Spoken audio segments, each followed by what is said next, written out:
మిమ్మల్ని సార్ అడుగుతుంది. అవును నేనే. ఇది మర్డర్ కాదు సార్, సూసైడ్ అని ఎందుకు రిపోర్ట్ ఇచ్చారు? లేదు బాబు, అది సూసైడే. ఇంతకీ నువ్వెవరు? నేను వాళ్ళ అన్నయ్యను సార్. మా తమ్ముడిని ఎందుకు చంపేశారు? మేం చంపడం ఏంటయ్యా? మీకు నిజం తెలుసని నాకు తెలుసు సార్. అసలు మా తమ్ముడిని చంపింది ఎవరు సార్? మాకేం తెలియదయ్యా, నువ్వు వెళ్ళిపో. సార్ ప్లీజ్ సార్, మీ కాలు పట్టుకుంటాను సార్. సార్ ప్లీజ్ సార్, మా తమ్ముడు చెప్పింది ఎవరో చెప్పండి సార్. సెక్యూర్.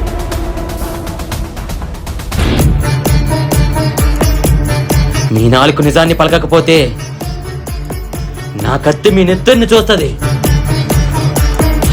చెప్తాను. నిజం చెప్పండి సార్, మా తమ్ముడిని చంపింది ఎవరు? నువ్వు చెప్పినట్టు మీ తమ్ముడిది సూసైడ్ కాదు, మర్డరే. అది కూడా మామూలుగా చంపలేదు బాబు, కిరాతకంగా ఒళ్ళంతా బ్లేడుతో కోసి చంపేశారు. నిజంగా నాకు దీనికి ఏ సంబంధం లేదు బాబు. మరి ఎందుకు తప్పు రిపోర్ట్ ఇచ్చారు? మీతో ఆ రిపోర్ట్ ఇప్పించింది ఎవరు?